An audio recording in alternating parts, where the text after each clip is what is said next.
대전에서 부산으로 전학 와서 실제로 겪었던 실화괴담. 벌써 10여 년 전의 일이다. 지금은 대전에서 살고 있지만 사실 난 초등학교와 중학교를 부산에서 나왔다. 부산 사는 사람들은 알 테지만 부산이라고 다 바닷가가 아니다. 오히려 언덕이나 산이 많은데 내가 다니던 중학교도 언덕 위에 있는 등교가 몹시 빡센 그런 곳이었다고 기억한다. 1학년 때 우리 반에는 전교에서 유명한 왕따 여자애가 하나 있었다. 말이 왕따지 사실 아무도 그 애를 괴롭히지 않았다. 아니, 말조차 걸지 않았으니 왕따가 맞는 것 같긴 하다. 키가 작아서 초등학생처럼 보인 그 아이는 마른 편인데다가 피부도 하얗고 눈도 커서 예뻤다. 들리는 말로는 부모님은 계시지 않고 친할머니와 남동생 이렇게 셋이서 산다고 했지만 그게 그 아이가 왕따 당하는 이유는 아니었다. 본명을 쓸 수는 없으니 그 아이를 나리라고 가명으로 부를까 한다. 여하튼 나리가 왕따를 당하는 이유는 그 애가 소녀가장이기 때문이 아니었다. 그 애와 같은 초등학교를 나온 애들의 입소문을 통해 1학년 학기 초부터 삽시간에 전 학년에 다 퍼진 소문은 나리가 귀신을 본다는 거였다. 실제로 나리랑 친구인 애도 없었고 대화를 나누던 애들도 없었기에 나리에게 진짜 귀신을 보냐고 물어본 애는 적었다. 다만 그런 소문이 도는 데는 몇 가지 이유가 있었는데 그중 하나가 나리가 같이 사는 친할머니가 학교 근처 동에서 알아주는 무당이었다는 데 있었다. 그 동네 뒷산에는 절이 있었다. 깊은 산속 암자 같은 곳은 난이고 사설 유치원까지 있는 곳이었는데 그 절 주인이 그 할머니라는 소문이었다. 그러한 소문 때문인지 나리는 다른 애들과 같이 지내지 않았다. 쉬는 시간에도 혼자 있었고 점심시간에는 도서관에서 책만 읽다가 수업 시작 전에 들어왔다. 그걸 내가 아는 이유는 내가 독서감상부라 도서관에 가끔 가야 했기 때문이었다. 그리고 그 덕분에 나는 아주 가끔 나리에게 말을 걸 수 있는 기회 같은 게 생기기도 했다. 그래서 그나마 우리 반에서 나리랑 대화하는 애는 나 하나 정도라는 이야기가 생겼다.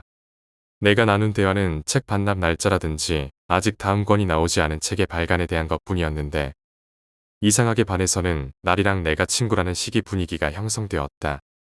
그리고 6월 어느 날 점심시간에 우리 반의 고학년 누나 셋이 찾아왔다. 사실 중학교만 되더라도 선배에게 잘못 지키면 호되게 당한다는 이야기가 있어서 교실 안은 갑자기 온 선배들로 분위기가 싸해졌다. 그러거나 말거나 추위에 떠는 고양이 마냥 서로 붙어서 다가온 누나들이 교실을 두리번거리다가 창가에 앉은 애에게 작은 목소리로 물었다. 너희 반의 나리라는 애는 누구니? 독서실에 가고 없다고 하자 선배들은 난감해하는 표정이었다. 그중 가운데 있는 창백한 얼굴의 마른 선배는 금방 눈물이라도 흘릴 것 같은 분위기라 다들 의아하게 생각했다. 혹시 선배가 나리에게 해코지하려는 건 아닌가 싶어서 긴장한 것도 있었다. 얘가 나리랑 친해요. 같은 반에서 대화도 별로 안 해봤던 여자애가 나를 가리키며 말했다.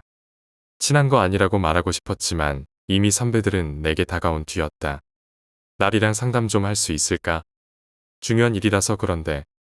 친구 아닌데라는 말은 쏙 들어갔다.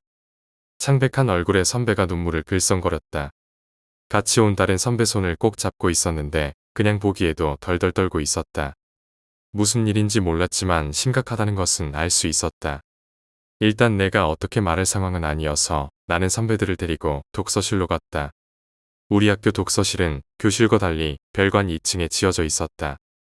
음악실이나 미술실 등이 있는 건물이었고 예체능 수업이 아니라면 굳이 다닐 필요가 없는 곳이라 돌아다니는 학생들은 적었다. 독서실이 있는 2층 계단을 올라가는데 갑자기 이상한 소리가 들렸다. 이빨로 유리를 긁는 것 같은 소리였다. 공사라도 하는 걸까 대수롭지 않게 계단을 올라가는데 등 뒤에서 기이한 신음소리가 나더니 선배가 계단 위에 주저앉았다. 진짜 다리에 힘이 풀린 것처럼 사람이 그렇게 푹 주저앉을 수 있다는 것을 처음 알았다. 선배의 입에서 신음소리 같은 게 계속 흘러나왔다. 너 왜 그래? 영문도 모르고 나도 그 선배를 부축했다.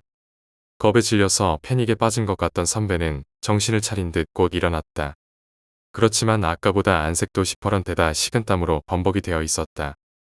이상한 일에 휘말린 것 같아서 나는 서둘러서 앞장서서 도서관으로 향했다. 그런데 분명 도서관에서 책을 읽고 있어야 할 나리가 도서관 앞 복도에 나와 있었다. 평소처럼 멍하니 나사 하나 빠진 것 같던 얼굴은 어디로 가고 양미간을 치켜뜨고 원수라도 보는 것처럼 눈을 흘기는데 온통 흰자만 보이는 무서운 얼굴이었다. 초등학생만 한 조그만 여자애가 화나봤자 얼마나 무섭겠냐만.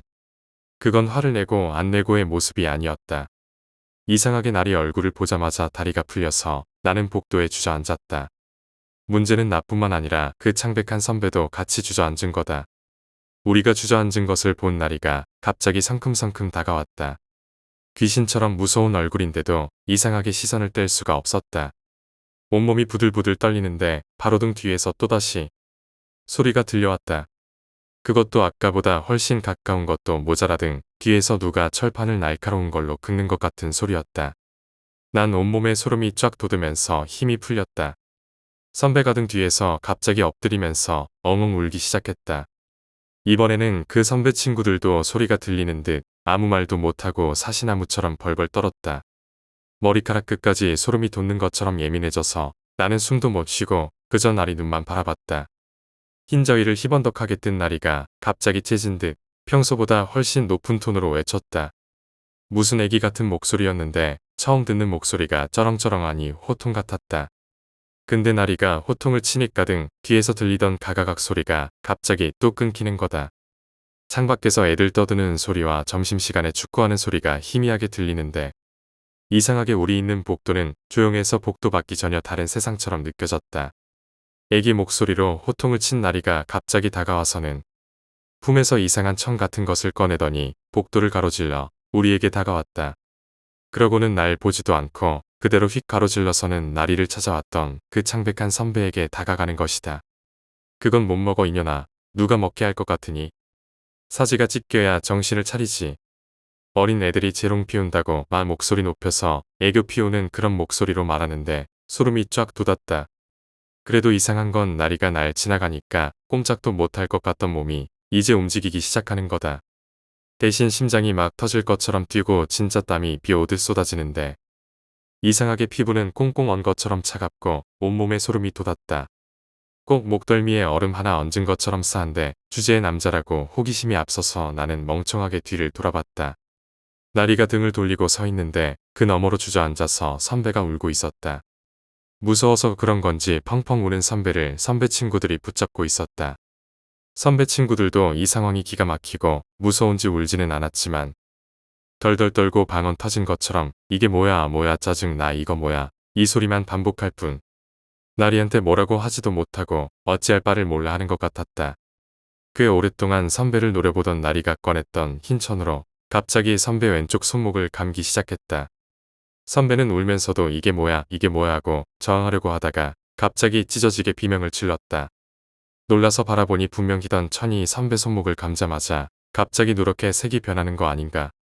무슨 먹물 떨어진 것처럼 점점 변하는 걸 보고는 나리가 뜬금없이 독한 년, 또 죽어야 정신을 차리지. 이러고는 누렇게 물든 천을 열심히 선배의 팔에 휘감았다. 선배는 엉엉 울고 선배 친구들과 나는 영문도 모르고 미치겠다. 이거 뭐냐. 무서워서 죽겠다. 이러고 떨고 있으려니 나리가 고개를 획 돌리고 나를 바라봤다. 너도 들었지? 뭘 들어? 귀신 오는 소리 들었잖아. 2년 죽고 나면 너 데리고 가겠네. 무슨 말인지 뜻은 몰랐는데 무서운 건 알았다. 아까 그 가가각 거리는 소리를 말하는 건가 하고 고개를 끄덕거렸더니 나리가 울고 있던 선배에게 말했다. 그러길래 그걸 왜 건드려? 죽은 사람보다 산 사람이 더 무섭다더니 사당을 망가뜨리면 어쩌니. 이제 너 다 죽었다. 선배는 그 말을 듣고 갑자기 엎드려서 엉엉 울더니 2살이나 어린 날이 발을 잡고 살려달라고 몇 번이고 말했다. 그동안 선배 팔에 휘감겨 있던 천은 점점 더 누렇게 말라가더니 거의 갈색에 가까워졌다. 나도 그 소리만 듣지 않았다면 그냥 미신이겠거니 하고 나리가 했던 말을 무시하겠는데 소리를 듣고 나니 언제 그 이상한 소리가 또 들릴지 몰라서 미칠 것 같았다. 해지면 또 올 거야. 오늘 밤에 상 치르기 싫으면 너 우리 할머니 좀 만나야겠다. 그 말을 끝으로 나리는 뒤도 안 돌아보고 다시 독서실로 갔다. 나는 거의 실신할 것처럼 우는 선배를 부축해서 다시 교실로 돌아갔다. 점심도 제대로 먹지 못하고 점심시간이 끝났지만 하교할 때까지 나는 아무 생각도 못하고 수업도 듣는 둥 마는 둥 그냥 교실 내 자리에 앉아서 온 신경을 곤두세우고 있었다. 나리와 같은 반이라서 그런 건지 뭔지 이상하게 수업을 듣는 동안에는 아무 소리도 들리지 않았다. 혹시 내가 착각한 것이 아닐까 하고 생각해봤지만 점심시간 이후로 이상하게 인상을 구기고 가끔 허공에 대고 중얼거리는 나리 모습을 보니 착각이라는 생각은 일찌감치 접어야 했다. 수업이 끝나고 나는 일단 엄마에게 전화를 걸기로 했다. 그 당시 휴대폰이 좀 대중화되긴 했었지만 난 아직 폰이 없었다. 교무실 옆에 있는 공중전화로 엄마한테 전화를 걸어서 늦게 간다고 말하려고 했는데 엄마가 전화를 받고 내 목소리를 듣자마자 내가 용건을 말하기도 전에 먼저 엄하게 말했다. 일단 거기 가서 할머니 말씀대로 다 해. 일 다 끝나면 아버지가 데리러 갈 테니까. 걱정하지 말고 무조건 거기서 시키는 대로 해. 엄마도 이 상황을 알고 있다는 말이었다. 그게 신기해서 어떻게 알았는지 물어봤지만 엄마 대답은 시키는 대로 하라는 것 하나뿐이었다. 그렇게 학교가 끝나자 선배가 다시 우리 교실로 왔다. 이번에는 선배 혼자뿐이었다. 그 친구들은 무서워서 같이 오지 않았다고 했다. 엄마랑 아빠가 이따 온다고 말 들으래서. 선배도 나와 마찬가지로 이미 부모님이 상황을 알고 있는 상태였다. 점심시간 끝나고 수업 내내 울었는지 선배는 눈이 퉁퉁 부어 있었다. 이제는 거의 검게 변한 천이 무서워서 나는 되도록 천에 시선을 두지 않았다. 학교 시간이 되자 나리가 나와 선배를 불러서 자기 집으로 가자고 했다. 할머니에게 다 말은 왔다고 하는 목소리가 평소랑 똑같아서 안심이 됐다. 나리 집은 학교에서 멀지 않은 곳에 있었다. 걸어서 10분도 안 될 것 같은 곳이었다. 다만 학교 뒤쪽으로 난 처음 가본 골목이었다. 골목마다 크고 작은 집이 이어져 있었는데 집마다 대나무에 비치볼이나 색색의 천이 매달려 있었다. 어떤 곳은 먼지가 잔뜩 낀 부천이 모신 날이 적힌 불 꺼진 연등이 쌍으로 달려 있었는데 거기가 나리 집이었다. 여기서 잠깐만 기다려. 나리는 대문 안으로 들어가서는 우리를 집 안으로 부르지 않았다. 나리가 없이 선배와 나만 서 있으려니 무서워서 죽을 것 같았다. 어디서 다시 가가각 소리가 들리는 것은 아닌가 하고 걱정이었다. 그러나 나리는 바로 돌아왔다. 작은 플라스틱 대야 같은 것을 가지고 온 나리가 신발을 벗으라고 했다. 선배와 나는 부모님에게 들은 것도 있고 해서 우물쭈물 양발까지 다 벗고 맨발이 되었다. 우리가 맨발이 된 것을 확인한 나리가 대야에서 그야말로 무시무시한 것을 꺼냈다. 식칼이었다. 시퍼렇게 나리 선식칼 2개를 꺼내더니 나리가 칼등 쪽을 향해서 입에 물라고 했다. 무는 동안에는 아무 말도 하면 안 된다고 말하는데 눈에 불길이 있는 것처럼 무섭게 노려보고 있었다. 선배와 나는 아무 말도 못하고 하라는 대로 칼을 입에 물었다. 쇠 맛인지 피 맛인지 이상한 맛이 났다. 이제부터 아무 말도 하지 말고 나 따라서 와. 선배가 앞서서 걸어갔다. 겁에 질린 듯 다리가 후들후들 떨렸는데 나리가 대야에 담겨있던 흰모래 같은 것을 한 줌 쥐고 나와 선배 발에 뿌렸다. 따갑고 아픈 것이 굵은 소금이었다. 맨발에 닿는 소금 알갱이가 굵었지만 무서워서 그런지 아픈 줄도 몰랐다. 그리고 다시 소리가 들리기 시작했다.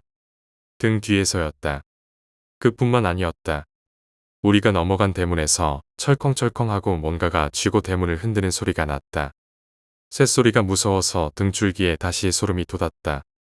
누가 머리채를 잡아챌 것 같아서 미칠 것 같았다. 나리의 얼굴이 마치 미친 것처럼 급격하게 일그러지더니 예의 또 그 이상한 애기 목소리를 내며 소금을 바닥에 뿌려댔다. 너 먹을 거 없다. 당장 물러나라.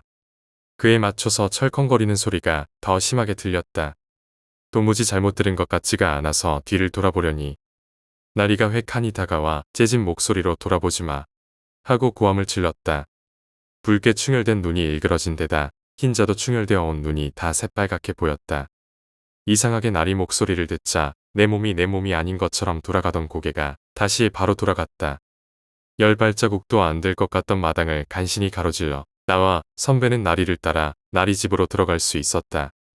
희미하게 향 냄새가 나는 집 안에 들어오자마자 작은 황금색 부처님이 있는 큰 방이 보였다. 부처님 주변에는 꽃과 초로 꾸며져 있었다. 작은 부처님 옆에는 더 작은 부처님도 있었는데 그 뒤로 현란한 색의 부처님 그림도 벽을 도배하다시피 그려져 있었다. 방에 들어간 후에야 나리가 입에 물고 있던 칼을 뱉으라고 했다. 선배는 얼마나 억세게 물고 있었는지 입 주변이 온통 뻘겋게 문드러져 있었다. 그 사이 울었는지 눈이 시뻘건 선배와 내 앞에 곱게 한복을 입은 할머니 한 분이 서 있었다. 이마 위로 넘긴 쪽진 머리에 눈썹 문신을 했는지 눈썹이 치켜 올라간 할머니였다. 다리가 후들거려 엉거주춤 선 우리를 바라보던 할머니가 나와 선배를 끌고는 부처님 모신 방 안으로 데리고 들어갔다. 지금부터 내 말 잘 들어라. 너희 둘은 이제 연화대 아래 숨어서 아무 말도 하지 말고 있어야 한다. 이상한 소리가 들리더라도 절대 나오면 안 되고 누가 너희 이름을 불러도 대답하면 안 된다. 라고 말하는 할머니 말에 난 무서워서 죽을 것 같았다. 즉 할머니 말은 내가 혼자 있어야 한다는 말이었다. 내가 너희를 부를 때는 직접 문을 열고 너희를 꺼낼 거니 너희는 걱정 말고 안에 있거라. 그리고 너. 나리 할머니는 나리보다 무서웠다. 눈을 획 치켜 뜬 할머니가 덜덜 떠는 선배를 가리켰다. 너는 그 안에서 내가 지은 잘못을 빌고 귀신이 좋은 곳으로 가기를 빌어라. 진심으로 빌지 않으면 쫓아내도 다시 돌아올 것이야. 내 목숨이 달렸으니 너 하는 대로 목숨을 보전할 수 있는 거야. 내게 말할 때보다 훨씬 무서운 목소리였다. 간신히 방 안에 있는 화장실에서 문 활짝 열고 소변을 본 직후 나와 선배는 각자 다른 나리 할머니가 법당 아래 연화대라고 말한 길고 낮은 수납식 창고에 각각 들어가게 되었다. 창고 안은 좁고 컴컴했다. 네모난 상자 안 같은 데 곳은 5월인데도 부산은 여름처럼 더웠다. 발치에 닿는 물건들은 대부분 북이나 장구 혹은 초가 들어있는 상자들 같았다. 다행히 구석에 방석 같은 것이 쌓여 있어서 나는 그곳에 쪼그리고 앉았다. 덥긴 했지만 이상하게 공기가 부족한 것 같지는 않았다. 쪼그리고 앉아 있으려니 오만 가지 생각이 다 들었다. 문 너머로 들리는 사람들 목소리가 점차 늘기 시작했다. 우리가 올 때는 분명히 할머니와 나리뿐이었는데 아저씨 목소리가 들리는가 하면 아줌마 목소리가 하나둘씩 늘었다. 무슨 굿을 준비하는 것처럼. 여기에 상을 놔둘까요? 여기에 방석을 놓을까요? 떡은 바로 찔게요. 이런 대화가 오갔다. 10분이 지나고 1시간이 지나도 대화는 계속될 뿐. 도무지 뭐가 시작하는 것은 느껴지지 않아서 나는 어느새 쪼그리고 앉아 잠이 들었다. 잠에서 깬 이유는 밖에서 들리는 이상한 징소리 때문이었다. 징소리와 더불어 북소리도 같이 들렸는데 피부에서 그 울림이 느껴질 정도로 가까웠다. 나리 할머니라고 생각되는 할머니 목소리가 이상한 노래 가사 같은 말을 웅얼거리고 있었다. 나무 문에 가로막혀 무슨 말을 하는지는 알 수 없었지만 짧은 지식으로나마 굿을 하는 거구나라는 생각은 했다. 더 무서워진 마음에 나는 웅크리고 무릎을 끌어안았다. 소변은 보고 와서 그런지 말ap지 않았지만 뱃속이 뒤틀리는 것처럼 아프고 명치가 저릿저릿했다. 먹은 것도 없는데 체한 것 같았다. 굿 소리는 점차 커지다가 작아지다가 했다.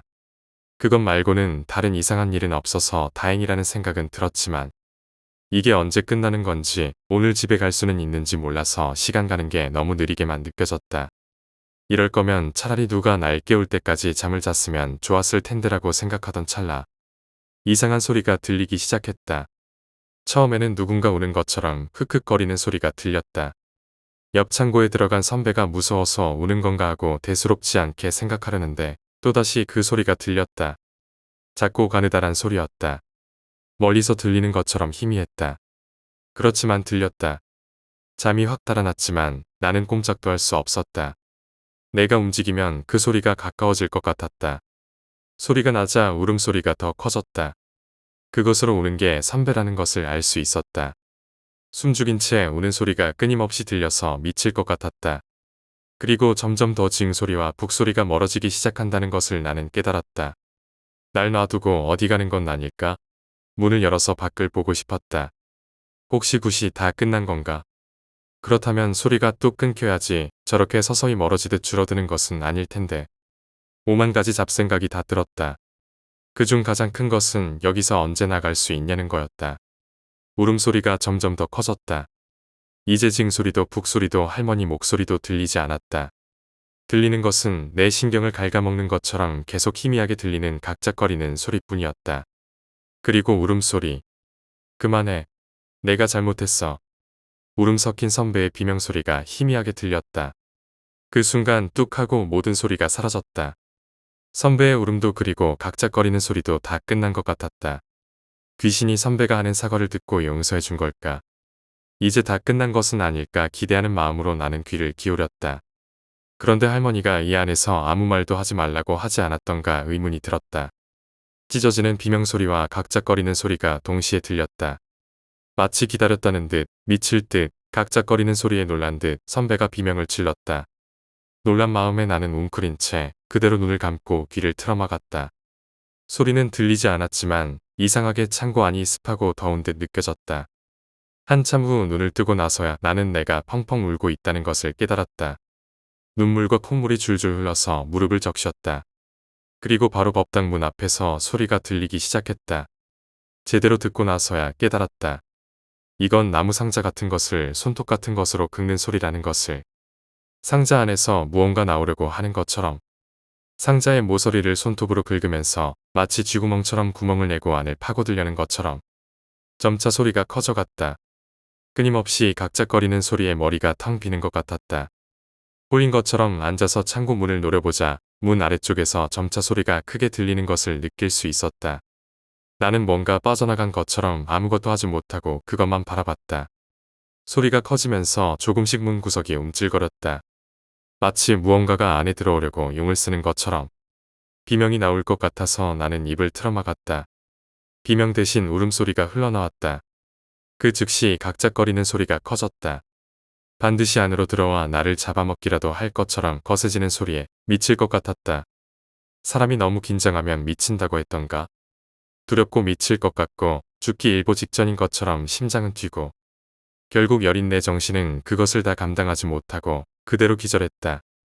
의식을 잃은 것은 아주 잠시였던 듯했지만 정신을 차렸지만 여전히 사방은 어두웠다. 다 끝난 걸까? 아니면 다들 나만 놔두고 어디로 간 건 아닐까? 죽을 것 같은 공포에 시달리며 나는 조심스럽게 팔을 뻗어 창고 문을 건드렸다. 그러나 손에 닿는 것은 차갑고 끈적하고 물컹한 것 사람 피부와 같다는 것을 깨닫고 나는 있는 힘껏 비명을 지르기 위해 입을 벌렸다. 때마침 할머니의 말이 떠오르지 않았다면 목청이 찢어져라 소리를 질렀을 것이 분명했다. 차가운 피부의 여자가 내 앞에서 쪼그리고 앉아서 나를 응시하고 있었다.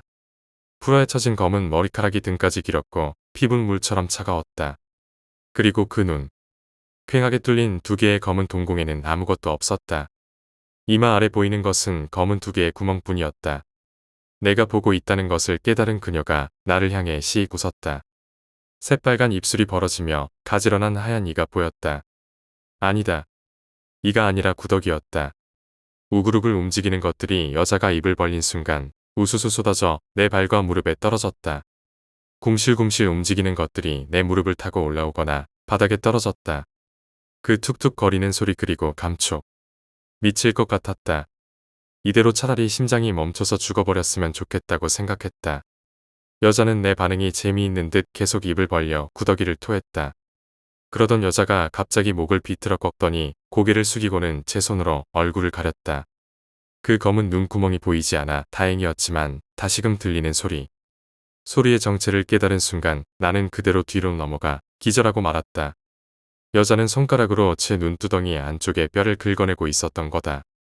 정신을 차린 후에야 나는 내가 법당 밖으로 나왔다는 것을 깨달을 수 있었다. 엄마가 있었고 나리가 멀거니 나를 보고 있었다. 엄마는 펑펑 울고 있었지만 선배 부모처럼 비명을 지르지는 않았다. 선배는 온몸이 생채기 투성이었다. 자신의 손톱으로 온몸을 자해한 것이었다. 탈진한 나를 데리고 부모님은 병원으로 갔다. 선배 역시 병원으로 갔지만 학교로 돌아온 것은 나 하나뿐이었다. 이후로 나리에게 들은 바로는 그 선배들이 학교 뒷산에 있는 사당에서 담배를 피다가 불을 질렀다는 이야기를 들었다. 홍기가 차 결혼을 앞두고 죽은 여자를 기리는 사당이었는데 불에 완전히 전소가 되어 모시고 있던 위패도 없어졌다고 했다. 그래서 곧 귀신에게 홀릴 거라고 알았지. 내가 선배들을 데리고 오지 않았다면 끝까지 모른 척할 생각이었다고 나리는 말했다. 그것도 그 원한이 가장 강한 보름 후였기에 원한이 강해 애꿎은 나까지 덤태기를 쓴 거라고 했다. 그럼 왜 마음을 바꿔서 도와준 건데? 내 질문에 나리는 아무 대답도 하지 않고 내 얼굴을 보며 씩 웃었다. 이후 몇 년이 지나고 나서도 그 사건은 내 기억 속에 생생하게 남아 있었다. 부산을 떠나 대전으로 이사한 후에도 그날의 공포는 쉽게 잊히지 않았다. 대전의 새로운 학교와 친구들 속에서 나는 조금씩 일상을 되찾아갔지만 마음 한구석에는 항상 그날의 일이 자리 잡고 있었다. 나리는 어떻게 되었을까 궁금했다. 중학교를 졸업하고 서로 다른 고등학교로 진학한 우리는 자연스럽게 연락이 끊겼다. 부모님도 그 사건 이후로는 나리와 그 가족에 대해 이야기하는 것을 꺼렸다. 그저 그 집안 일이니 신경 쓰지 말라는 말뿐이었다. 하지만 나는 나리를 잊을 수 없었다. 그녀는 나에게 잊지 못할 공포와 동시에 특별한 인연으로 남아 있었다. 고등학교 3학년이 되던 해 나는 부산으로 수학여행을 가게 되었다. 오랜만에 부산을 다시 방문하니 묘한 기분이 들었다. 어릴 적 친구들도 보고 싶고 나리가 잘 지내는지도 궁금했다. 수학여행 일정이 끝나고 자유시간이 주어지자 나는 과거에 살던 동네로 향했다. 나리의 집이 있는 골목도 한번 가보고 싶었다. 기억 속의 그 골목은 여전히 소름 끼치게 조용했다. 그 집은 여전히 불 꺼진 연등과 비치볼이 매달려 있었다. 나는 조심스럽게 그 집 앞에 섰다. 혹시나 하는 마음에 문을 두드렸다. 잠시 후 나리가 문을 열고 나왔다. 그녀는 많이 변해 있었다. 키도 자라고 얼굴에도 어른스러움이 묻어났다.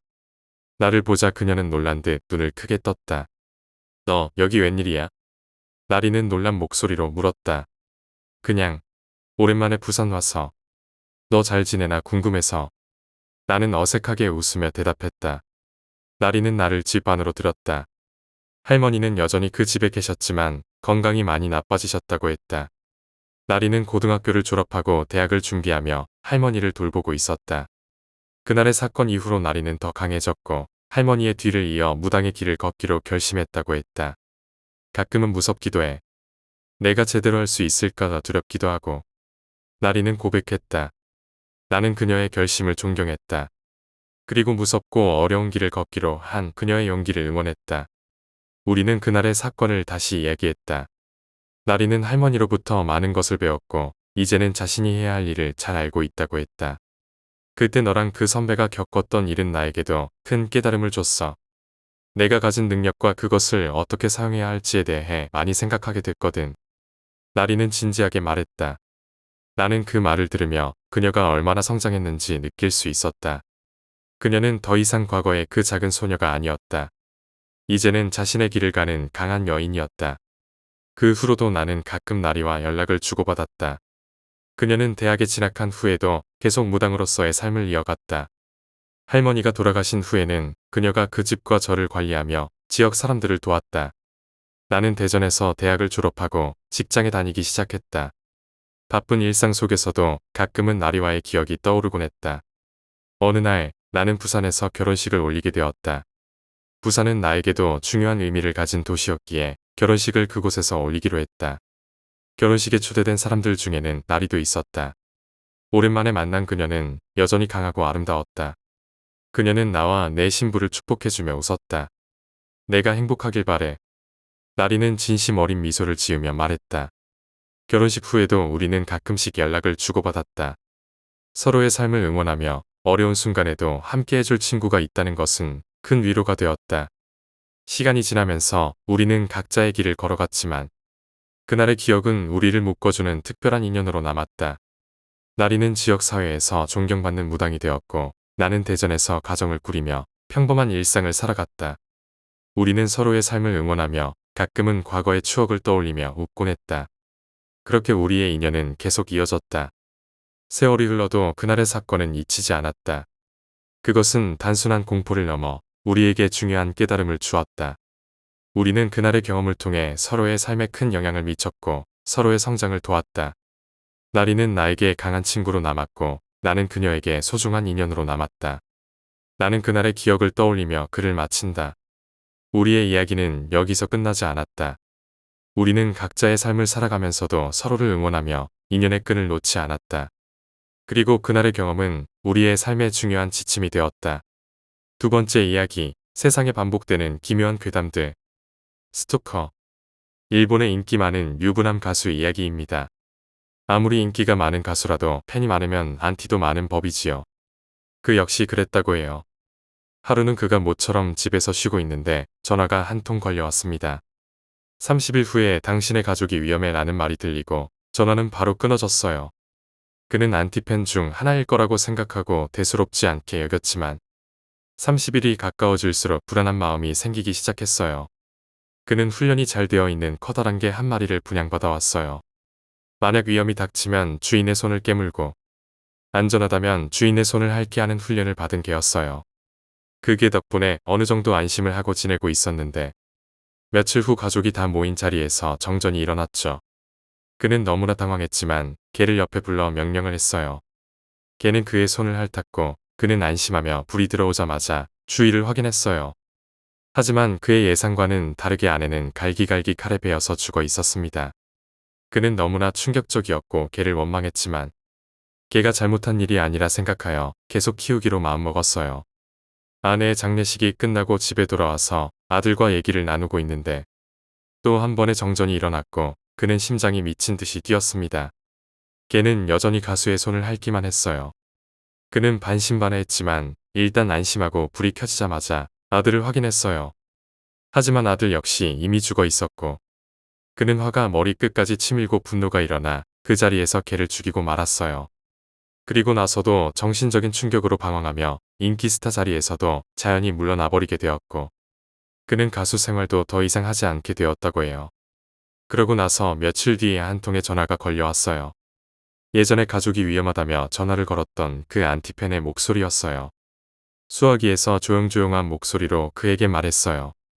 굳이 당신의 개만이 당신의 손을 핥으란 법은 없어. 창문. 지금은 재개발 중이라 다시 짓고 있지만 당시 부모님께서 처음으로 장만하신 집으로 이사가서 겪은 일입니다. 저희 집은 3층 빌라로 저희 가족이 사는 곳은 1층이었어요. 제 방은 현관문 바로 왼쪽 방이었는데 작은 창문이 있는 벽 쪽으로 침대를 두었죠. 그 창문은 고장이 난 것인지 한 번에 열리지 않았고 몇 번에 걸쳐 힘을 줘야 겨우겨우 열렸어요. 게다가 다 닫히지도 않아서 손을 옆으로 눕히면 들어갈 정도의 틈을 항상 남겼어요. 그때가 아마 겨울이라고 기억해요. 부모님은 맞벌이를 하셨기 때문에 늦게 오시는 일이 많았어요. 그날도 혼자 거실에서 텔레비전을 늦게까지 보다가 제 방으로 들어와 침대에 누웠어요. 저는 항상 깊이 잠들지 못하고 선잠을 자곤 했는데 꼭 자다가 깨면 이상하게도 가위에 눌렸어요. 그날은 특히 바람이 많이 불어 바람이 창문에 부딪히는 소리에 잠에서 깨고 말았어요. 그런데 바람이 불어서 창문이 흔들리는 게 아니었어요. 눈동자를 돌려 쳐다본 창문은 누군가 그 작은 틈에 손을 넣고 미친 듯이 흔들며 그 작은 창문을 열려고 하는 것이었어요. 게다가 몸은 움직여지지 않고 눈도 감기지 않아서 그대로 그 상황을 보기만 했어요. 그렇게 한참을 창문을 미친 듯이 흔들었고 창문이 거의 다 열리자 팔이 들어오고 얼굴이 보였어요. 흰자가 보이지 않은 검은 눈을 한 여자가 머리를 산발한 채 저를 쳐다보며 입을 찢어져라 웃으며 방 안에 들어오려고 하고 있었어요. 기절이라도 하면 좋았을 텐데 몸도 움직여지지 않고 그 여자가 기어들어오는 것을 계속 봐야 했어요. 그 여자는 창문을 빠져 나와 제 침대 위로 기어 올라왔고 그 여자는 검은 눈동자로 저를 쳐다보며 제가 눈을 깜빡일 때마다 무표정과 활짝 웃는 얼굴을 반복했어요.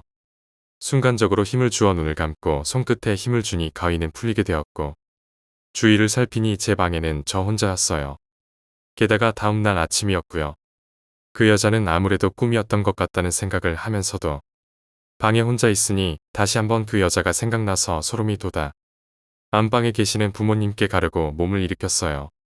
그런데 침대에서 나오려는데 제 옆자리에 누군가 누웠다가 간 것처럼 움푹 파인 흔적이 남아 있었어요. 게다가 잘 열리지도 않는 그 창문도 열려 있었고요. 그 후로는 부모님이 늦게 오실 때 거실에서 자곤 했던 기억이 나요. 종이약. 서로 다른 고등학교를 가게 되었지만 친하게 지내는 중학교 동창이 있어요. 어느 날 그 친구가 입원을 해서 문병을 가게 되었어요. 평소 건강했던 친구라 조금 놀라기는 했어요. 병실에 가니 친구는 자고 있었고 깨우기도 뭐해서 기다리기로 했죠. 머리맡을 보니 100마리 정도의 종이약이 매달려 있었어요. 가까이 보니 반 친구들이 보냄이라고 써져 있더군요. 워낙 부침성이 좋고 활발한 친구라서 고등학교 가서도 친구들과 잘 어울리나 보다 하고 생각했어요. 그런 모습에 조금 시샘이 나기도 했지만 웃음도 나왔죠. 손으로 만져보려고 하는데 2마리가 떨어졌어요. 친구에게 안 좋은 일이라도 생길까봐 당황해서 급히 주웠어요. 종이약을 줍는데 종이약 속에 무슨 글씨가 보였어요. 궁금하기도 해서 펼쳐서 열어보았어요. 2마리 모두 쓰여있는 그 글에 저는 서둘러 그 종이약들을 모두 떼어버렸습니다. 죽어. 세 번째 이야기, 할머니요 형. 금요일부터 일요일까지 2박 일정으로 친구와 함께 오토바이 여행을 떠났습니다. 첫날 밤은 토호쿠의 어느 여관에서 묵고 둘째 날은 우리 부모님이 가지고 있는 작은 별장에서 자기로 했어요. 별장을 살 무렵에는 할머니가 살아계셔서 할머니를 별장에 모셨었죠. 그렇기에 할머니가 쓰시던 일본식 방도 있어 거기를 침실로 삼아 자기로 했습니다. 자고 일어났더니 옆에서 자고 있어야 할 친구가 보이지 않았어요. 방에서 나와보니 친구는 부엌 의자에 앉아 있었어요. 친구는 내가 일어난 걸 보고는 나오면 나온다고 최소한 말은 해줘야 할 거 아냐 라고 눈물이 그렁그렁한 눈을 하고 소리쳤어요. 잠이 막 깬 터라 틀림없이 벌레 이야기를 하는 거라 생각했어요. 벌레? 약을 친다고 쳤는데 나왔나 보네. 거기 스프레이 있는데 그거 쓰지 그랬냐. 그랬더니 오히려 화를 냈어요. 그거 말고 귀신. 친구의 말에 따르면 한밤중에 누가 이름을 부르는 것 같아 눈을 떴다고 해요. 그런데 몸이 움직이질 않고 웬 할머니가 자기 얼굴 바로 옆에서 부르고 있었다는 것입니다. 하지만 친구 이름은 A가 아니에요. 그래서 친구는 자신은 A가 아니고 K라고 호소했어요. 하지만 할머니는 그럼에도 불구하고 계속 밤새도록 불러댔다는 거예요. A라는 이름은 우리 형 이름이었어요. 실은 10여 년 전 그 친구와 만나기도 전에 이미 죽은 형. 바다에 갔다 사고로 익사했는데 하필 그 무렵 할머니가 건강이 악화되어 입원해 계셨었어요. 할머니에게는 충격을 받으실까봐 형의 죽음을 숨겼는데 결국 할머니는 건강을 되찾지 못하고 그대로 세상을 떠나셨죠. 혹시 할머니는 내가 나랑 비슷한 또래를 데려왔으니 그게 형이라고 착각하셨던 걸까요? 그렇다면 할머니는 죽어서도 아직 형을 만나지 못했다는 걸까요? 나는 그게 못내 슬펐어요. 네 번째 이야기, 귀가 안 들리는 아저씨. 이비인 후과 의사인 친구에게 들은 이야기입니다. 병원에 귀가 안 좋은 아저씨가 찾아왔더랍니다. 진찰을 해보니 한쪽 고막이 찢어져 있었어요. 그것도 상처가 심해 환홍이 지고 고름이 고여 있었어요. 반대편 귀는 원래 들리지 않는 듯 남자는 꽤 부자연스러운 모습이었어요.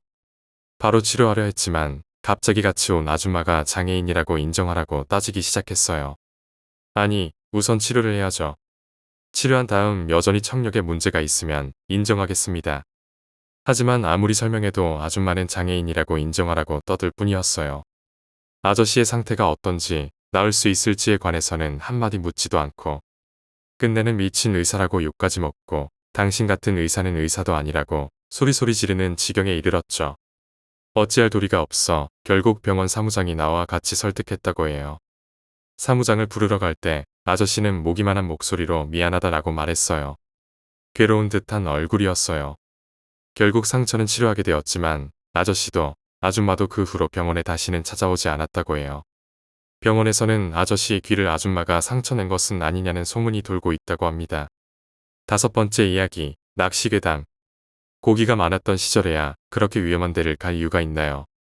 그저 동네 포구 앞 방파제만 가도 팔뚝만한 감성돔을 낚아 올릴 수 있다면 배값 아깝게 멀리 있는 무인도에 뭐하러 가겠어요. 다 고기가 없어지니까 점점 더 멀리, 점점 더 위험한 곳까지 쫓아가는 거죠. 어떤 포인트는 심지어 사리 때 밀물 들어오면 물에 잠겨버리는 곳도 있다고 해요. 만약 태워다 준 배가 제때 안 들어오면 꼬르륵이지 뭐. 그런 곳 말고도 해안과 멀리 떨어진 곳이니 갑자기 너울 파도라도 한 번 오면 쓸려나가기 십상이라. 어떤 사람은 바위에다가 앵커까지 박아서 안전 로프를 맸어 허리에 걸고 하기도 해요. 보통은 수면에서 한참 위쪽에 자리를 잡아서 그런 일은 좀 드물긴 하죠.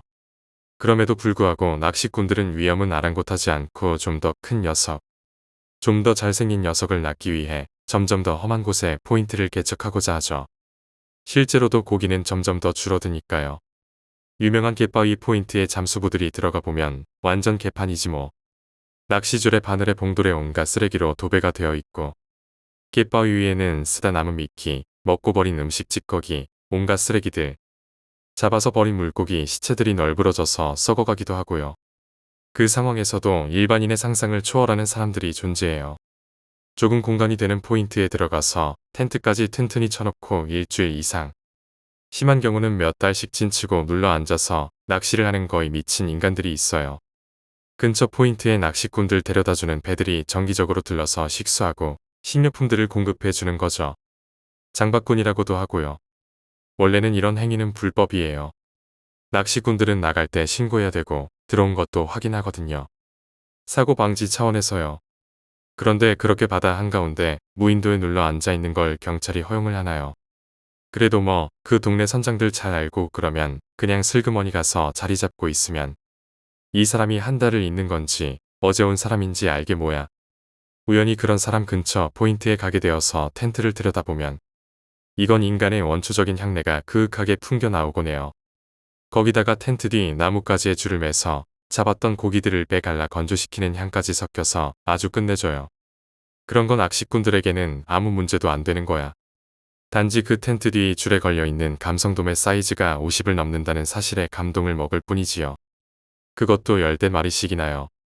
바로 그날 나는 완도 쪽에 잘 아는 낚시점에 바리바리 싸들고 찾아갔었어요. 잘생긴 감성돔 한 마리 잡아보겠다고요. 낚시점에서 미끼도 챙기고 이런저런 얘기도 하면서 내가 갈 포인트를 고르고 있는데 낚시점에 있는 뒷방에 사람 인기척이 나는 거예요. 어디 아픈 것처럼 끙끙거리는 소리가 나더라고요. 혹시 아는 사람인가 싶어서 누구냐고 물어봤더니 주인 표정이 어두워요. 내가 할 준비 다 끝내고 배 기다리는 동안 할 일도 없던 나는 궁금해져서 캐물어봤죠. 장박 전문으로 다니는 50줄 들어선 아저씨였는데 나도 한두 차례는 만나서 소주 한 잔 정도는 했던 아저씨더라고요. 근데 왜 낚시점 뒷방에서 끙끙거리고 있는지 이상해서 들어가 봤어요. 그때 난 30도 안 된 젊은 초짜 낚시꾼이었고 그 사람은 극강 레벨의 고수라고 할 수 있는 건데요. 들어가 봤더니 두 눈은 움푹 들어가 있고 정신이 반쯤은 나간 것처럼 맛이 갔더라고요. 난 이 사람이 술판을 좀 심하게 버렸나 싶어서 아저씨 어디 아프세요? 하고 물어보면서 방에 들어가 옆에 앉는데 이 사람이 술 냄새를 풀풀 풍기면서 끙끙거리고 있어요. 아니, 끙끙거리는 것뿐 아니라 사시나무 떨듯이 떨어요. 물론 날 알아보지도 못하더라고요. 그래서 다시 나와서 주인한테 물어봤죠. 저 아저씨 왜 저러고 있냐고. 어디 아프면 병원을 가든가 해야지 왜 남 장사하는 집에서 저러냐고. 일주일째 저러고 있다는 거야. 자주 가던 포인트에서 한두 주 정도 있었는데 지난 월요일 아침에 물 가져다 주려고 갔더니 미친 사람 꼴을 해서 텐트고 뭐고 다 내팽개치고 배에 타더라는 거지. 그래서 태우고 나왔더니 뭐가 그리 무서운지 무섭다고 벌벌 떨면서 방에 처박혀서 술만 퍼마시고 집에 갈 생각도 안 한대요. 어차피 그런 사람들은 집에 가봐야 아무도 없어. 돈이야 많지만 말야. 궁금해지잖아. 하지만 난 뭐 조금만 있다가 배 타고 나가야 되는 상황이고 남 얘기를 더 물어봐야 의미도 없을 것 같아서 그냥 덮고 폭으로 나갔지. 근데 가는 날이 장날이라고 해경이 낚시배 일제 단속을 하는데 하필이면 내가 탈 배를 몰고 나갈 선장이 뭔가 잘못되어서 걸렸다는 거야. 타고 나갈 배도 없고 나 말고도 허탕친 낚시꾼들은 다들 씨바거리고 낚시점 주인은 또 나름대로 선장한테 욕하면서 싸움이 났어. 결국 포기하고 돌아갈 사람들은 돌아가고 난 어차피 오늘 돌아가봐야 일정 비어서 할 일도 없으니 술이나 한 잔 먹고 자고 가야겠다 싶어서 가게로 돌아온 거지. 나 말고도 평소 안면이 있던 40대 아저씨 낚시꾼하고 같이 가게로 돌아오면서 안주거리하고 술도 좀 사가지고 왔어요. 그렇게 가게에서 판을 벌리려고 그러는데 아까 그 수상한 장바꾼이 슬그머니 나와서 옆에 앉더군요. 냄새를 풀풀 풍기긴 했지만 아까보다는 한결 정신이 돌아온 것 같더라고요. 그래서 얘기가 시작된 거야. 도대체 뭔 일이냐고 물어본 거지. 그러니까 지난 일요일 밤 이 아저씨는 어지간한 초짜 낚시꾼들은 한번 들어가 보고 싶어도 짬밥에 밀려서 못 들어가는 특급 포인트에 이미 2주 동안이나 자리 잡고 씨알 좋은 가을 고기들을 싹쓸이하고 있던 거지. 비록 그날 날씨는 별로고 파도가 높아서 힘들긴 했지만 날은 음력 20닷새니까 물살도 적절하고 낮에 하루 종일 입질도 좋고 해서 두둑하니 고기를 건져놨는데 저녁 때가 되면서 점점 더 날씨도 나빠지고 해서 밤낚시는 포기하고 텐트 안에 들어앉아 술을 먹고 있었다는 거야. 근데 달도 아직 안 뜬 초저녁인데 발 아래 직벽에서 뭔가 이상한 소리가 들려온 거지. 상갱이가 지나가나 싶어서 내려다봤더니 글쎄 수심 10여 미터 되는 그 바닷물 위로 사람들 서너 명이 두렁거리면서 걸어가더라는 거야. 남쪽 방향으로. 그래서 기겁을 해서 눈을 비비고 다시 보니까 서너 명도 아니라는 거야. 바람은 불고 파도는 치고 구름은 잔뜩 끼었는데 그 구름 틈바구니로 희끄무레하게 비치는 별빛으로 보니 바다 위로 여기저기 서너 명씩 해서 못해도 1~200명은 넘을 사람들이 어떤 놈은 씩씩하게 어떤 놈은 허우적허우적 어떤 놈은 마지못해 자꾸 돌아보면서 서로 손잡고 가는 부부 같아 보이는 사람들도 있고 아이들도 있고 걸어가고 있더라는 거야. 별빛 비치는 바다의 물결은 출렁거리는데 그 깊은 물 위로 사람들이 삼삼오오 뭉쳐서 걸어가고 있는 모습이 눈앞에 펼쳐진 거지. 기절할 노릇이지. 순간 무섭기보다는 그냥 내가 오랫동안 혼자 있어서 꿈을 꾸나 보다 하는 생각이 들더래. 그래서 꿈을 깨려고 자기 뺨을 때리면서 헛기침을 크게 한번 했다는 거야. 그랬더니 깨라는 꿈은 안 깨고 오히려 바로 발 아래 물 위로 걸어가던 사람들이 고개를 쓱 들어서 자기가 있는 텐트를 올려다보더니 휘적휘적 절벽을 기어 올라오더라는 거야. 그때 마주친 눈빛이 아직도 눈에 선하다며 욕하더군요. 이건 진짜 기절초풍할 일이죠. 사람 아무도 없는 바다 한가운데에 있는 바위섬 중턱에 텐트 치고 앉아있는데 그 깊은 바닷물 위로 걸어가던 사람들이 기침 소리 듣고 나를 보더니 바위 절벽을 스물스물 기어 올라오는 거예요. 도망갈 데도 없어. 숨을 데도 없어. 그저 텐트 입구 지퍼를 올려서 잠그고는 침낭 속에 머리 박고 엎드려 버린 거지. 그러고 있으니 잠시 후 텐트를 쓱쓱 소리나게 쓰다듬으면서 그 사람들이 하는 말이 같이 가자. 팔다리는 사시나무 떨리듯이 떨리고 식은땀은 비오듯 쏟아지는데 온몸에는 한기가 느껴지고 그저 할 수 있는 일이라고는 침낭 속에 대가리 쳐박고 살려주세요, 살려주세요만 반복했다는 거야. 얼마 동안을 그러고 있다 보니 어느새 기절을 한 것 같은데 깨어보니 해가 뜨고 있더라는 거지. 조심스럽게 텐트를 열고 보니 날씨는 맑게 개었고 바람은 잔잔하니 물결도 가라앉았고 저 멀리 동쪽으로 붉은 해가 솟아오르고 있고 이제 살았구나 싶었다는 거야. 그래서 힘을 내서 짐 정리해서 도망 나와야 되겠다고 생각을 하는데 다리에 힘이 하나도 없고 정신도 못 차리겠고 해서 남아있던 소주로 대병 나발을 불면서 배가 오기만 기다리다가 선장에게 두말없이 태워달라고 해서 장비고 텐트고 다 내팽개치고 배 타고 무트로 나온 거지. 나와서도 눈만 감으면 같이 가자 소리가 들리는 것 같아서 잠도 못 자겠고 술만 디립다 퍼먹고 마음을 가라앉히려고 그러는데 일주일이 지나도 아직도 그 소리가 들린다는 거야. 얘기를 듣는 동안 어느새 낚시점 주인도 옆에 와 있더라고. 얘기가 끝나니까 주인이 덧붙이기를 자기는 뭣도 모르고 이 사람 내려놓고 다음 차수에 배 몰고 나가서 그래도 단골이라고. 이 사람 텐트고 장비고 다 챙겨다가 가져다 뒀는데 영깨름칙하더라는 거지. 당연하지. 우리도 이 얘기를 헛소리라고 웃어 넘길 수가 없었거든. 왜냐면 주인하고 나 그리고 같이 있던 또 다른 낚시꾼 이 셋 모두 이게 무슨 일인지 알고 있었어요. 이 사람이 귀신들하고 사이좋게 바다 위를 걸어서 어디로 갈 뻔한 그날. 그날이 바로 1993년 10월 10일 일요일 서해의도를 출발해서 격포로 오던 페리오가 침몰해서 292명이 사망한 그날이에요. 거기다가 사고 와중에 44명을 구조해낸 사람도 바로 근처에서 낚시하던 낚시배 선장이었고 그 외에 생존자들 중 상당수도 낚시꾼이었어요. 낚시꾼들 복장을 봐. 구명조끼를 항상 입고 있거든. 억울했을까? 그래서 낚시꾼 한 명이라도 더 데려가려고 그랬던 걸까? 비록 의도보다는 한참 남쪽인 곳이었지만 그 사람들은 나무로 걸어서 어디로 가고 있던 걸까? 여섯 번째 이야기, 어두운 밤의 정체. 어느 날 밤, 대학 친구들과 함께 산으로 캠핑을 떠나기로 했습니다. 우리는 각자 텐트와 캠핑 장비를 챙겨 출발했어요. 도착한 캠핑장은 생각보다 어두웠고 숲속 깊은 곳에 위치해 있었습니다. 우리는 텐트를 치고 캠프파이어를 준비하며 저녁 시간을 보냈습니다. 밤이 깊어지자 숲속의 소리가 점점 커지기 시작했어요. 벌레 소리, 나뭇가지가 바람에 흔들리는 소리, 멀리서 들려오는 동물의 울음소리가 어우러져 이상한 기운을 느끼게 했죠. 그때 갑자기 한 친구가 저기 뭔가 이상한 게 보여 라고 외쳤습니다. 모두 그쪽을 바라보니 나무들 사이로 희미한 빛이 보였습니다. 우리는 호기심에 그 빛을 따라가기로 했습니다. 손전등을 들고 조심스럽게 나아가자 빛이 점점 더 가까워졌습니다. 그곳에 도착했을 때 우리는 오래된 폐가를 발견했습니다. 폐가는 매우 낡아 보였고 오랜 세월 동안 아무도 살지 않은 듯한 모습이었습니다. 폐가에 들어가 보기로 결정한 우리는 문을 열고 안으로 들어갔습니다. 집안은 먼지와 거미줄로 가득했고 곳곳에 낡은 가구들이 흩어져 있었습니다. 우리는 각자 손전등을 들고 집안을 탐험하기 시작했습니다. 방마다 돌아다니던 중 한 친구가 여기 이쪽에 이상한 방이 있어 라고 외쳤습니다. 모두 그 친구가 가리키는 방향으로 가보니 작은 문이 하나 있었습니다. 그 문은 다른 문들보다 훨씬 작고 낡아 보였습니다. 호기심에 그 문을 열어보니 좁고 긴 계단이 아래로 이어져 있었습니다. 우리는 서로 눈빛을 교환하며 조심스럽게 계단을 내려가기 시작했습니다. 계단은 매우 어두웠고 벽에는 낡은 촛대들이 박혀 있었어요. 아래로 내려갈수록 공기가 점점 차가워졌습니다. 드디어 계단의 끝에 도착했을 때 우리는 작은 방에 도착했습니다.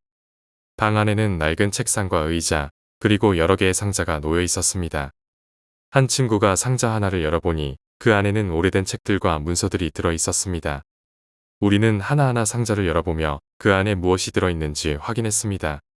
그중 한 상자에서 우리는 이상한 일기장을 발견했습니다. 일기장은 매우 오래된 것으로 보였고 손글씨로 빼곡하게 채워져 있었습니다.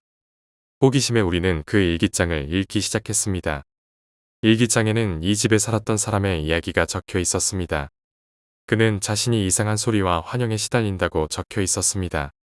밤마다 그는 어둠 속에서 들려오는 소리와 그림자에 쫓겼고 점점 더 이상한 일들이 벌어졌다고 했습니다.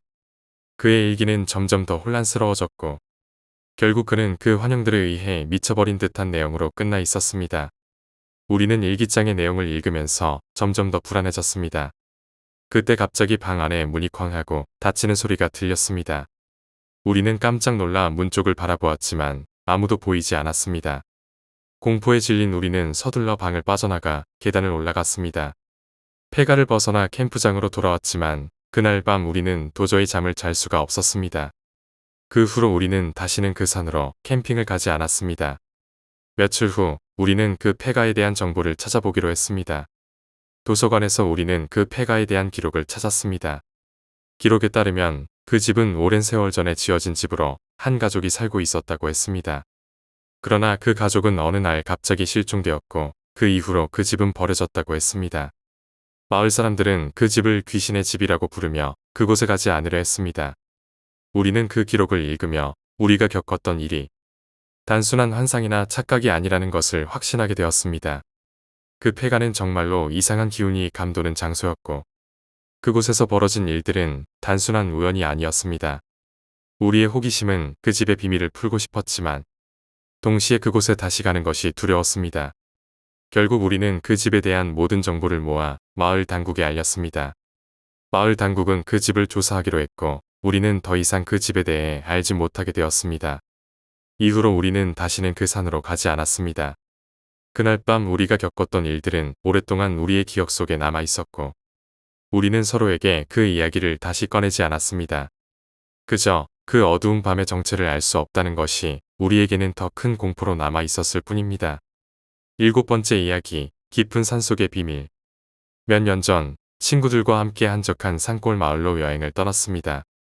도시의 번잡함에서 벗어나고 싶어 조용한 곳을 찾던 중 한 친구가 인터넷에서 우연히 발견한 작은 마을을 제안했어요. 마을 이름은 청정리였고 이름처럼 맑고 깨끗한 자연 환경을 자랑하는 곳이었습니다. 우리는 도심을 떠나 차를 타고 몇 시간 동안 산길을 따라 이동했어요. 도착했을 때 마을은 정말 그림 같은 곳이었어요. 작은 집들이 옹기종기 모여 있었고 주변에는 푸른 산과 맑은 계곡이 흐르고 있었습니다. 마을 입구에서 만난 한 할머니가 우리를 반갑게 맞아주셨어요. 할머니는 우리에게 마을에 대해 여러 가지 이야기를 들려주셨습니다. 청정리는 조용하고 평화로운 곳이지만 한 가지 주의할 점이 있다고 했어요. 마을에서 멀리 떨어진 깊은 산속에는 금지된 숲이 있는데 절대로 그곳에 들어가면 안 된다고 하셨어요. 할머니의 경고를 들으면서도 우리는 그저 미신이겠거니 생각하고 대수롭지 않게 여겼습니다.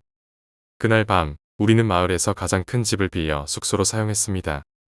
집은 매우 아늑하고 따뜻했어요. 마을 사람들은 우리를 환대해 주었고 저녁 식사로 맛있는 전통 음식을 대접해 주셨어요. 우리는 산골 마을의 아름다움과 사람들의 따뜻함에 감동하며 즐거운 시간을 보냈습니다. 밤이 깊어지자 우리는 각자 방으로 돌아가 잠을 청했습니다. 다음 날 아침 우리는 산을 탐험하기로 했습니다. 맑은 공기와 아름다운 풍경을 즐기며 산책을 하다 보니 시간 가는 줄 몰랐어요. 그러다 문득 우리는 금지된 숲이 궁금해졌습니다. 전날 할머니가 했던 말이 계속 머릿속에 맴돌았어요. 친구들 중 한 명이 제안했어요. 우리 금지된 숲 한번 가볼까? 얼마나 무서운지 확인해보자. 우리는 호기심에 이끌려 금지된 숲을 찾아 나섰습니다. 숲 입구에 도착했을 때 우리는 이상한 기운을 느꼈습니다. 다른 숲과는 다르게 차가운 바람이 불어왔고 나무들은 마치 살아있는 것처럼 흔들리고 있었어요. 우리는 잠시 망설였지만 호기심이 두려움을 이겼습니다. 숲속으로 한 걸음 한 걸음 들어가면서 우리는 점점 더 깊숙이 들어갔습니다. 숲은 생각보다 훨씬 넓었고 길을 잃을 것 같은 불안감이 들기 시작했어요. 숲을 탐험하던 중 우리는 오래된 폐가를 발견했습니다. 폐가는 매우 낡아 보였고 오랜 세월 동안 아무도 살지 않은 듯한 모습이었습니다. 우리는 조심스럽게 폐가 안으로 들어갔어요. 집 안은 먼지와 거미줄로 가득했고 곳곳에 낡은 가구들이 흩어져 있었습니다. 우리는 각자 손전등을 들고 집안을 탐험하기 시작했습니다. 그때 한 친구가 여기 뭔가 이상한 게 있어 라고 외쳤습니다. 모두 그 친구가 가리키는 방향으로 가보니 작은 문이 하나 있었습니다. 그 문은 다른 문들보다 훨씬 작고 낡아 보였습니다. 호기심에 그 문을 열어보니 좁고 긴 계단이 아래로 이어져 있었습니다. 우리는 서로 눈빛을 교환하며 조심스럽게 계단을 내려가기 시작했습니다. 계단은 매우 어두웠고 벽에는 낡은 촛대들이 박혀 있었어요. 아래로 내려갈수록 공기가 점점 차가워졌습니다. 드디어 계단의 끝에 도착했을 때 우리는 작은 방에 도착했습니다. 방 안에는 낡은 책상과 의자, 그리고 여러 개의 상자가 놓여 있었습니다.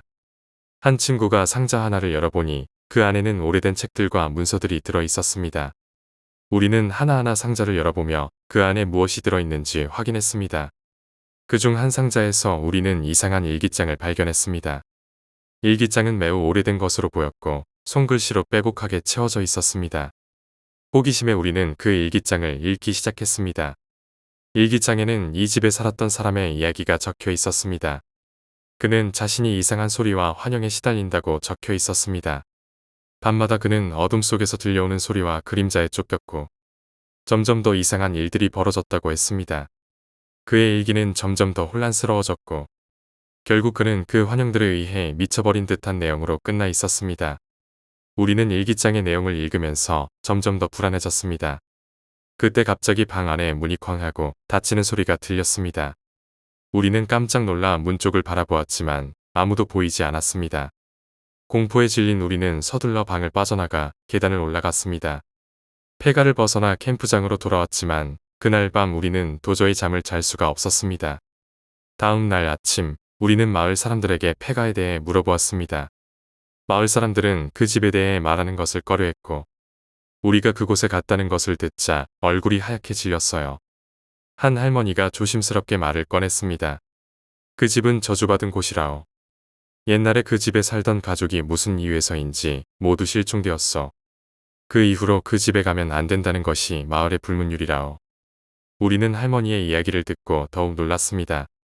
우리가 겪었던 일이 단순한 우연이 아니었음을 확신하게 되었습니다. 그 집은 정말로 이상한 기운이 감도는 장소였고 그곳에서 벌어진 일들은 단순한 미신이 아니었습니다.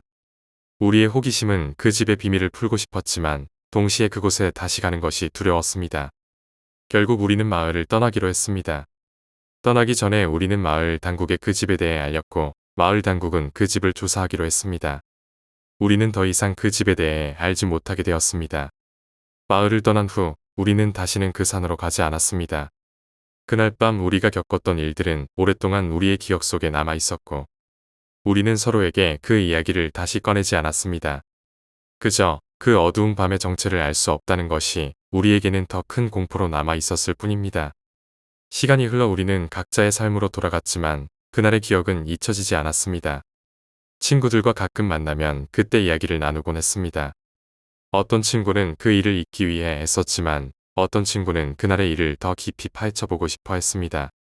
우리는 각자의 방식으로 그날의 공포를 극복하려 했지만 마음 한구석에는 여전히 그날의 기억이 남아 있었습니다. 그러던 어느 날 그 마을에서 온 편지가 한 통 도착했습니다. 편지에는 우리가 조사 요청을 했던 마을 당국에서 보낸 것이었어요. 편지 내용은 다음과 같았습니다. 여러분이 알려주신 폐가에 대한 조사를 마쳤습니다. 조사 결과 그 집은 매우 오래된 저택으로 오랜 세월 동안 여러 사건이 있었던 것으로 밝혀졌습니다. 또한 그 집에서 발견된 일기장은 실제로 그 집에 살던 사람의 것으로 확인되었습니다. 마을 사람들의 증언과 일기장 내용을 토대로 우리는 그 집이 실제로 어떤 저주를 받고 있다는 결론을 내렸습니다. 따라서 그 집은 철거될 예정입니다. 이 정보를 공유해 주셔서 감사합니다. 편지를 읽고 우리는 서로를 쳐다보았습니다. 그날의 기억이 다시 떠올랐지만 이번에는 조금 다른 느낌이었습니다. 우리는 두려움 속에서도 서로를 지켜주었고 그날의 경험은 우리를 더 단단하게 만들어 주었습니다. 비록 그 집의 비밀을 완전히 풀지 못했지만 우리는 그곳에서 벗어나 다시는 돌아가지 않기로 했습니다.